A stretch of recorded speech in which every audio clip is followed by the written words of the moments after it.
ಓಂ ಆಂಜನೇಯಾಯ ವಿದ್ಮಹೇ ವಾಯುರೂಪಾಯ ಧೀಮಹಿ ತನ್ನೋ ಹನುಮಾನ್ ಪ್ರಚೋದಯಾತ್. ನಮಸ್ಕಾರ, ನಾನು ಬಜ್ಜೆ ಶಿವಪ್ರಕಾಶ್, ಅಸ್ಟ್ರೋವಾಸ್ತು ಬೆಂಗಳೂರು. ಇವತ್ತಿನ ದಿನ ಜ್ಯೋತಿಷ್ಯ ಶಾಸ್ತ್ರದಲ್ಲಿ ಉದ್ಯೋಗ ಮತ್ತು ಧನಸ್ಥಾನದಲ್ಲಿ ಪ್ರತ್ಯೇಕವಾಗಿ ಇರುವ ಗ್ರಹಗಳು, ವಿಶೇಷವಾದ ಧನ ಸ್ಥಾನ ಮತ್ತು ರೋಗ ಋಣ ರಿಪು ಈ ಸ್ಥಾನದಲ್ಲಿ ಅಥವಾ 10ನೇ ಸ್ಥಾನದಲ್ಲಿ 2, 6, 10 ಈ ಸ್ಥಾನದಲ್ಲಿ ಧನ ತ್ರಿಕೋಣವಾಗುತ್ತದೆ. ಈ ಧನ ತ್ರಿಕೋಣದಲ್ಲಿ ಕಾಲಪುರುಷ ಚಕ್ರಕ್ಕೆ ದಿಗ್ಬಲ ಹೊಂದಿರತಕ್ಕಂಥ ಗ್ರಹ, ದಶಮ ಸ್ಥಾನದಲ್ಲಿ ದಿಗ್ಬಲವನ್ನು ಹೊಂದುವ ಗ್ರಹ ಕುಜನು ಮತ್ತು ರವಿ. ಹಾಗೆಯೇ 3, 6 ಕಾಲಪುರುಷ ಚಕ್ರದ 3, 6ನೇ ಅಧಿಪತಿಗಳನ್ನು ಹೊಂದಿರತಕ್ಕಂಥ ಗ್ರಹ ಬುಧನು. ಮೇಷದಿಂದ ನೀವು ಲೆಕ್ಕ ಹಾಕಿದಾಗ ಮೇಷ, ವೃಷಭ, ಮಿಥುನ, ಕಟಕ, ಸಿಂಹ, ಕನ್ಯಾ 6ನೇ ರಾಶಿ, 3ನೇ ಮತ್ತು 6ನೇ ರಾಶಿಯ ಅಧಿಪತಿಗಳು, ಕಾಲಪುರುಷ ಚಕ್ರದ ಅಧಿಪತಿಗಳು 3, 6 ಬುಧನಿಗೆ ಬಂದಿದೆ.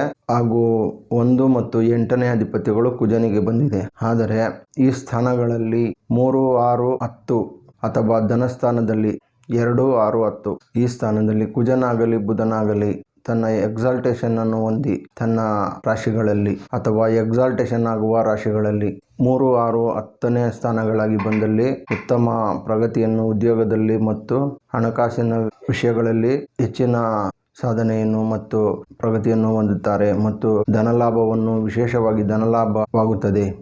ಕಾರಣ 10ನೇ ಸ್ಥಾನದಲ್ಲಿ ಮಕರ ರಾಶಿಯಲ್ಲಿ ಎಕ್ಸಾಲ್ಟೇಷನ್ ಹೊಂದುವ ಗ್ರಹ ಕುಜನು. ನಿಮ್ಮ ಯಾವುದೇ ಲಗ್ನವಾಗಲಿ, ಬುಧನಾಗಲಿ, ರವಿಯಾಗಲಿ ಈ 3 ಗ್ರಹಗಳಲ್ಲಿ ಯಾವುದಾದರೂ ಒಂದು ಗ್ರಹ ಎಕ್ಸಾಲ್ಟೇಷನ್ ಅನ್ನು ಹೊಂದಿದಾಗ ಆ ಗ್ರಹ ಉತ್ತಮ ಧನಯೋಗವನ್ನು ಮತ್ತು ಉದ್ಯೋಗದಲ್ಲಿ ಒಳ್ಳೆಯ ಸ್ಥಾನವನ್ನು ಕೊಡುತ್ತದೆ. ಉದಾಹರಣೆಗೆ ಮೀನ ಲಗ್ನಕ್ಕೆ 2ನೇ ಸ್ಥಾನ ಮೇಷವಾಗುತ್ತದೆ.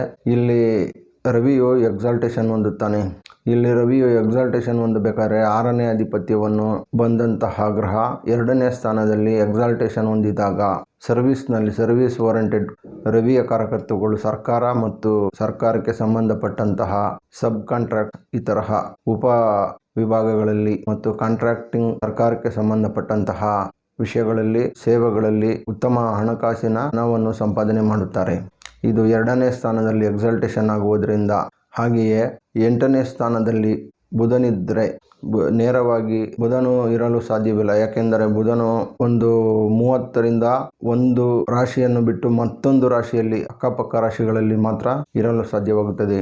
ಆದರೆ ರವಿಯು ಇಲ್ಲಿ ಅಥವಾ ಕುಜನಿದ್ದು ನೇರವಾದ ದೃಷ್ಟಿಯಿಂದ ಕುಜನನ್ನು ನೋಡಿದರೂ ಕುಜನು ಧನ ಮತ್ತು ಭಾಗ್ಯಸ್ಥಾನಕ್ಕೆ ಕಾರಕನಾಗುತ್ತಾನೆ. ಅಲ್ಲೂ ಸಹ ಭಾಗ್ಯವು ಸರ್ಕಾರಿಗಳಿಂದ ಮತ್ತು ಸರ್ಕಾರದ ಸಂಬಂಧಪಟ್ಟ ಉದ್ಯೋಗಗಳು ಮತ್ತು ಸರ್ಕಾರದ ಸವಲತ್ತುಗಳಿಂದ ವಿಶೇಷವಾದ ಧನ ಯೋಗವನ್ನು ಜಾತಕನು ಪಡೆಯುತ್ತಾನೆ. ಹಾಗೆಯೇ 3ನೇ ಸ್ಥಾನದಲ್ಲಿ ಅಥವಾ 6ನೇ ಸ್ಥಾನದಲ್ಲಿ ಬುಧನಿದ್ದು ಅದು ಎಕ್ಸಾಲ್ಟೇಷನ್ ಆದಲ್ಲಿ, ಕನ್ಯಾ ರಾಶಿಯಾಗಿ ಎಕ್ಸಾಲ್ಟೇಷನ್ ಆದಲ್ಲಿ ಕುಜನು ಅಥವಾ ರವಿ, ಕುಜನು ನೇರವಾದ ಕುಜನಿಗೆ ದೃಷ್ಟಿಗಳು 4, 7 ಮತ್ತು 8ನೇ ವಿಶೇಷವಾದ ದೃಷ್ಟಿಗಳು ಕುಜನಿಗೆ. ಕುಜನು ತಾನು ಇರುವ ಸ್ಥಾನದಿಂದ 4ನೇ ದೃಷ್ಟಿಯಿಂದ 4ನೇ ಭಾವವನ್ನು ವೀಕ್ಷಿಸುತ್ತಾನೆ, ಆಸ್ಪೆಕ್ಟ್ ಮಾಡುತ್ತಾನೆ. ಮಿಥುನ ರಾಶಿಯಲ್ಲಿ ಕುಜನಿದ್ದು ಕನ್ಯಾ ರಾಶಿಯಲ್ಲಿ ಬುಧನಿದ್ದರೆ ಕನ್ಯಾ ರಾಶಿಯನ್ನು ನೋಡುತ್ತಾನೆ. ಹಾಗೆಯೇ 7ನೇ ಸ್ಥಾನವಾದ ಧನುಸು ರಾಶಿಯನ್ನು ನೋಡುತ್ತಾನೆ. 8ನೇ ಸ್ಥಾನವಾದ ತನ್ನ ಉಚ್ಚ ಕ್ಷೇತ್ರವನ್ನು ಮಕರ ರಾಶಿಯನ್ನು ನೋಡುತ್ತಾನೆ. ಈ ಕ್ಷೇತ್ರಗಳಲ್ಲಿ ಯಾವುದಾದರೂ ಗ್ರಹಗಳಿದ್ದಲ್ಲಿ ಆ ಗ್ರಹಗಳು ಉತ್ತಮ ಯೋಗಗಳನ್ನು ಕೊಡುತ್ತವೆ. ಅಷ್ಟಮ ಸ್ಥಾನದ ಕಾರಕತ್ವಗಳಲ್ಲಿ ಅಷ್ಟಮ ಸ್ಥಾನ ದುಸ್ಥಾನಗಳಲ್ಲಾದರೂ ಅಷ್ಟಮ ಸ್ಥಾನದ ದಶೆ ಯಾರಿಗಾದರೂ ನಡೆಯುತ್ತಿದೆ ಎಂದರೆ ಈ ಸ್ಥಾನದ ದಶೆಗಳಲ್ಲಿ ಯಾವ ಮಟ್ಟಕ್ಕಾದರೂ ಆ ವ್ಯಕ್ತಿ ಬೆಳೆಯಬಹುದು. ಊಹಿಸಲು ನಿಲುಕದಂತಹ ಯಾವ ಮಟ್ಟಕ್ಕಾದರೂ ಬೆಳೆಯಬಹುದು. ಆದರೆ ಇದು ಆಕ್ಸಿಡೆಂಟ್ಗಳನ್ನು, ಅಪಘಾತಗಳನ್ನು, ದಿಢೀರ್ ಏರಿಳಿತಗಳನ್ನು, ಆಸ್ತಿಯನ್ನು, ಮನೆಯನ್ನು ಸಂಪಾದಿಸುವ ಸ್ಥಾನವಾಗಿದೆ. ಅಥವಾ ಮಾರುವ ನಷ್ಟವೂ ಸಹ ಇಲ್ಲಿ ಸ್ವಲ್ಪ ಇರುತ್ತದೆ. ಮತ್ತು ಮನೆ ಹೊಂದುವ ಮತ್ತು ಕಟ್ಟುವ ಯೋಗ ಸಹ 8ನೇ ಅಷ್ಟಮಾಧಿಪತಿ ದಶೆಗಳಲ್ಲಿ ವಿಶೇಷವಾಗಿ ನಿಲುಕದ ಮಟ್ಟಕ್ಕೆ ಈ ದಶೆಗಳಲ್ಲಿ ವ್ಯಕ್ತಿಯು, ಜಾತಕನು ಆ ದಶೆಗಳು ನಡೆದಲ್ಲಿ ಹೋಗುತ್ತಾನೆ. ಅಷ್ಟಮ ಸ್ಥಾನದಲ್ಲಿ ಯಾವುದಾದರೂ ನಿಮಗೆ ಉತ್ತಮ ಗ್ರಹಗಳು, ಫಲದಾಯಕವಾದ ಗ್ರಹಗಳು, ಪಾಪಗ್ರಹಗಳಿದ್ದಲ್ಲಿ, ಶುಭ ಗ್ರಹಗಳು ಅಷ್ಟಮ ಸ್ಥಾನದಲ್ಲಿ ಯೋಗವನ್ನು ಕೊಡುವುದಿಲ್ಲ. ಪಾಪಗ್ರಹಗಳು ಮಾತ್ರ ಅಷ್ಟಮ ಸ್ಥಾನದಲ್ಲಿ ಯೋಗವನ್ನು ಕೊಡುತ್ತವೆ. ಅಷ್ಟಮ ಸ್ಥಾನದಲ್ಲಿ ರಾಹುವಿದ್ದರೂ ಸಹ ಒಳ್ಳೆಯ ಯೋಗವನ್ನು ಕೊಡುತ್ತಾನೆ. ಅಥವಾ ಕುಜನು, ಪಾಪಗ್ರಹಗಳು ಅಷ್ಟಮ ಸ್ಥಾನದಲ್ಲಿದ್ದಾಗ ವ್ಯಕ್ತಿಯು ಉತ್ತಮ ಹಣಕಾಸಿನ ವ್ಯವಸ್ಥೆಯನ್ನು ಅಥವಾ ಅಭಿವೃದ್ಧಿಯನ್ನು, ಎಲ್ಲ ತರಹದ ಆಸ್ತಿಯನ್ನು ಸಂಪಾದನೆ ಮಾಡುತ್ತಾನೆ, ಹಾಗೆಯೇ ಕಳೆಯುತ್ತಾನೆಯೂ ಸಹ.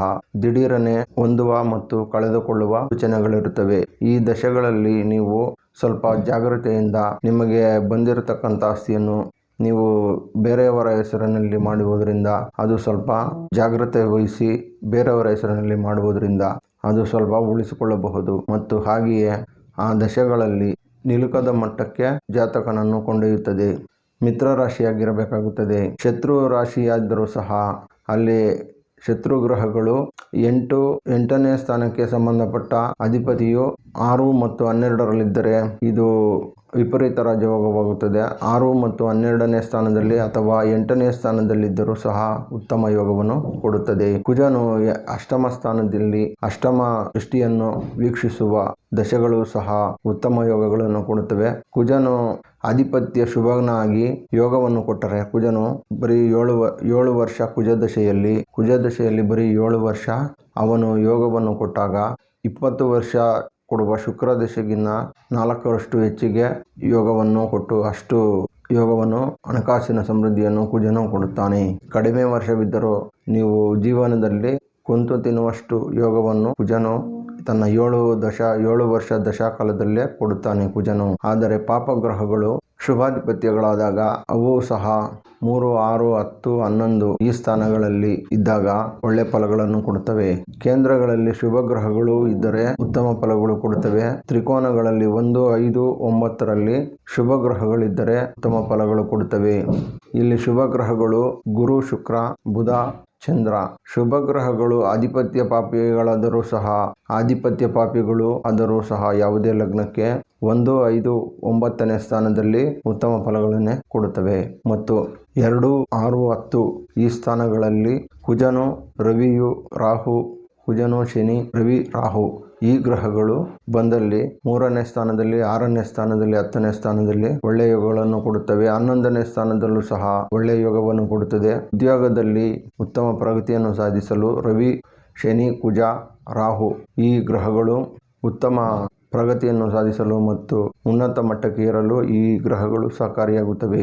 ರಾಹುವು 3, 6, 11ನೇ ಸ್ಥಾನದಲ್ಲಿ ಒಳ್ಳೆಯ ಯೋಗವನ್ನು ಕೊಡುತ್ತಾನೆ. ಕೇತುವು ಪಂಚಮದಲ್ಲಿದ್ದಾಗ ಉತ್ತಮ ಯೋಗವನ್ನು ಕೊಡುತ್ತಾನೆ. ಅಂದರೆ ಯಾವುದೇ ಜಾತಕನಿಗೆ ಜಲರಾಶಿಗಳಲ್ಲಿ ಕೇತುವಿದ್ದಾಗ ಕಟಕ, ವೃಶ್ಚಿಕ, ಮೀನ ಈ ರಾಶಿಗಳಲ್ಲಿದ್ದಾಗ ಉತ್ತಮ ಫಲಗಳನ್ನು ಕೇತುವು ಕೊಡುತ್ತಾನೆ. ಅಗ್ನಿತತ್ವ ರಾಶಿಗಳಲ್ಲಿ ಇದ್ದಾಗ 60% ಫಲಗಳನ್ನು ಕೊಡುತ್ತಾನೆ. ಭೂತತ್ವ ರಾಶಿಗಳಲ್ಲಿದ್ದಾಗ 40% ಫಲಗಳನ್ನು ಕೊಡುತ್ತಾನೆ. ವಾಯುತತ್ವ ರಾಶಿಗಳಲ್ಲಿದ್ದಾಗ 20%ಕ್ಕಿಂತ ಕಡಿಮೆ ಅಥವಾ ಇನ್ನೂ ಕಡಿಮೆ ತೊಂದರೆಗಳನ್ನು ಸಹ ಕೇತುವು ವಾಯುತತ್ವ ರಾಶಿಗಳಲ್ಲಿ ಕೊಡುತ್ತಾನೆ. ಹಾಗೆಯೇ ರವಿ, ಶನಿ, ಕುಜ, ರಾಹು ಈ ಗ್ರಹಗಳು 3, 6, 10, 11ನೇ ಅಧಿಪತ್ಯ ಬಂದಾಗ ಅದು ಆ ಸ್ಥಾನಗಳಲ್ಲಿ ಉದಾಹರಣೆಗೆ 3ನೇ ಅಧಿಪತ್ಯ ಬಂದಂತಹ ಗ್ರಹ 6ನೇ ಸ್ಥಾನದಲ್ಲಿ, 12ನೇ ಸ್ಥಾನದಲ್ಲಿ, 10ನೇ ಸ್ಥಾನದಲ್ಲಿದ್ದರೆ ಇದು ಒಳ್ಳೆಯ ಯೋಗವನ್ನು ಕೊಡುತ್ತದೆ. ಹಾಗೆಯೇ 6ನೇ ಅಧಿಪತಿ 12ರಲ್ಲಿ, 8ರಲ್ಲಿ ಇದ್ದರೆ ಒಳ್ಳೆಯ ಯೋಗವನ್ನು ಕೊಡುತ್ತದೆ. 10ನೇ ಅಧಿಪತಿ 2ರಲ್ಲಿ, 11ರಲ್ಲಿ ಹೀಗೆ 3ರಲ್ಲೂ ಸಹ 10ನೇ ಅಧಿಪತಿ ಬಂದಾಗ ಒಳ್ಳೆಯ ಯೋಗವನ್ನು ಕೊಡುತ್ತದೆ.